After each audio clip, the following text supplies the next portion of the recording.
Can anybody make like a full-on documentary of the FPS genre? That's a crazy thing to do. Are you serious? Like, this is insane. Well, some crazy people did it. It's 4 hours long, and I just got to relive like my entire life. That's literally what it felt like while I was watching this. Like starting from before Wolfenstein, some stuff I didn't even know about. Actually, there's a lot of stuff I didn't even know about.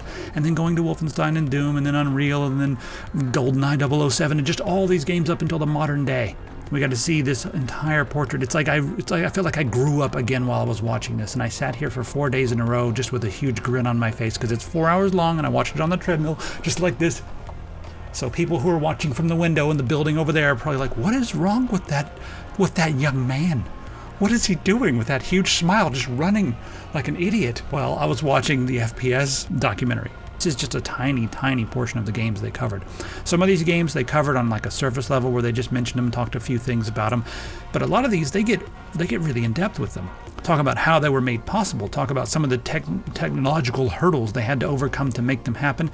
And beyond that, you get a lot of the anecdotal, just real human stuff that happened. Some of the crazy stories. I'm not going to really get into it because I want you to watch it yourself and sort of have these experiences, but I'll give you like one quick one where like Scott Miller from Apogee, he kept messaging the id guys before they were id because they were working for a company. But he would send them these ridiculous messages like these, oh, your game's the best game ever, blah, blah, please write me back. And he kept sending them, but he would change his name every time because he wanted to make sure his messages didn't get caught by their boss because he was trying to poach them, or at least get them to come and work on his new idea for distributing games, and that was shareware. And so finally when John Romero puts two and two together and was like, wait a minute, Scott Miller, what's your address again? And he looks at all the crazy letters that are on the wall and he's like, I know that address. That part cracked me up. But there's so many little things like that because you're getting it right from the mouth of the creators. So this is available right now, and you get it in digital format. It's yours forever. There's no rental or any nonsense like that. It's not like Netflix where it just sits there. They've done it in a really interesting way.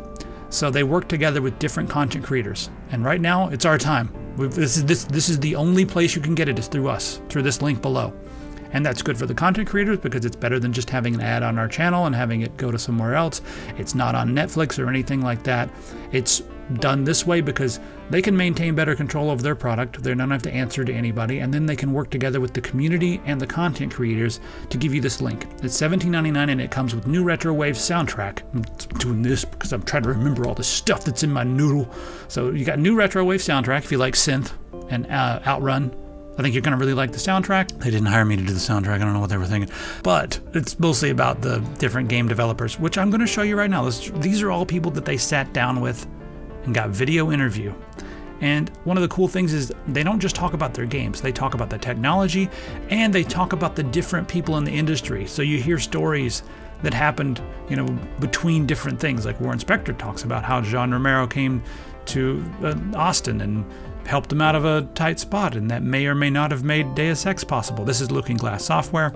Keep on going down there. We got both Bleszinskis. You want one Bleszinski? Nope, you're getting two Bleszinskis. So just everybody. They talk to everybody in the industry, spanning from way back in the day up until like the more modern stuff. There weren't a lot of people from Valve involved, but they do talk quite a bit about Half-Life, and they do have some people who worked in that area. I don't know who these people are here. Who are these people? Do they make any games? Who the hell's this guy? Who's this guy right here? Yes. They did talk about boomer shooters as well. So they're not just covering the games from way back in the day. This is the entire FPS documentary. And any serious documentary must cover the beginning and the current, which is the boomer shooter community. All that is covered in beautiful detail with interviews, and just go watch it. I've been smiling like an idiot. I've probably got some huge weird lines right here from how much I've been smiling lately. Now what I want to do, I got some homework for you after you go grab this and watch it. Come back to the comments, please. And while you're here, just give it a like and all that stuff so people can see this. This is important because it's not on Netflix, but it's better than the quality of stuff you'd see on Netflix. It's like, movie quality stuff here.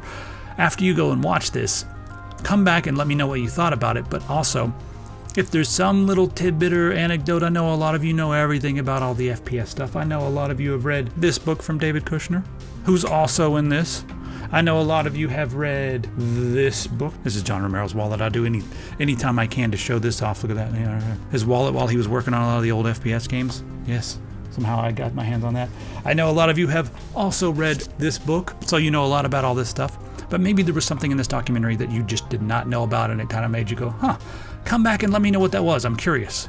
And also, one of the things I want to say about this, I'm going to review this in just a couple of days because I've really been in this mindset, like the FPS documentary, and this just got me reliving my whole life, my whole childhood, and up until now, because I'm still a big child, my selfhood. Anyway, it's really interesting because this book, John Romero has like not a photographic, I forget what it's called, but he's got this crazy memory. You know, this talks about a ton of the old stuff that happened in the industry. So it was awesome to see like all these other developers talk about stories and then realize, John Romero was right on. So this book is really, really right on. There was like one minor detail of something that American McGee said about how they got 9 Inch Nails to work on Quake that wasn't exactly like this, you know?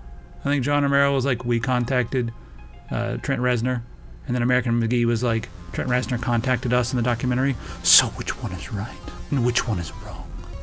Anyway, the only wrong thing that you can possibly do right now is not clicking on that link down there. Again, it's exclusive for just a few days, and this is the only place you can get it. That's it. And you get to keep it. It's a digital copy. You get to keep it, which is awesome. It's not some nonsense. You can own this on digital, but you can own it. All right, that's the end of this video. Let me know what you think in the comments. Thanks to the entire team who put together the documentary.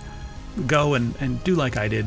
Just have a smile, sit down, watch this over 4 hours, do it in multiple sittings if you have to. But, you know, see this as a chance to relive your entire childhood. And also, sometimes there's stuff in here that you missed, or some stuff that you just really want to remember. So after you watch the documentary, maybe you'll get some ideas of stuff you want to go play, or stuff you want to replay. And that's something else that happened. I was like, yeah, I need to go back and play Blood again. Because I just remember those hit scanners and me getting angry, but now that I'm a little older, maybe I won't be so bad at it. So I might go play that now. Anyway, I'll see you in the comments. The nature of the 3D world has dictated a new type of gameplay. A step forward into a new technical level. It blew my mind that I actually got to be there. High level. Oh, God.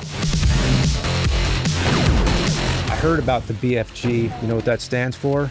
Big fucking gun. Oh, shit. Quake was such a big revelation. It was amazing looking. Originally, a lot more like a role-playing game. Nintendo says don't try and do 3D first-person shooters. We kind of just ignored that. We were doing things that no one had ever done before. We pioneered online gaming. You were Duke, and he was a badass. We came up with a system of double kill, multi-kills. When Half-Life came out, it changed everything. It wasn't the story, it was the way the story was told. We had something special with Halo. We had to build the greatest game ever. We wanted to do something that felt alive and real. You are a part of it.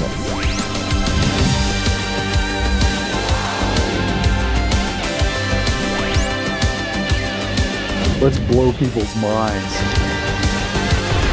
This is going to be massive.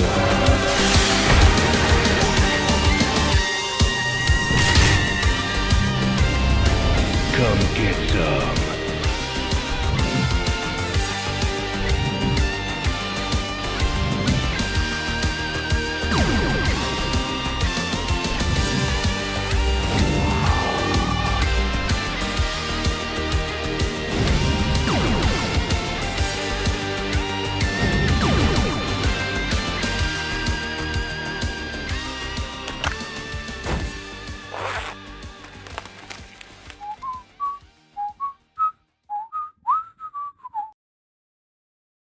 And where you think they might leave something out, they jump in with this. They even covered, this is Prey from 2006, not the new Prey. This is the original Prey, like Cherokee Prey, like Cherokee like me. They cover everything.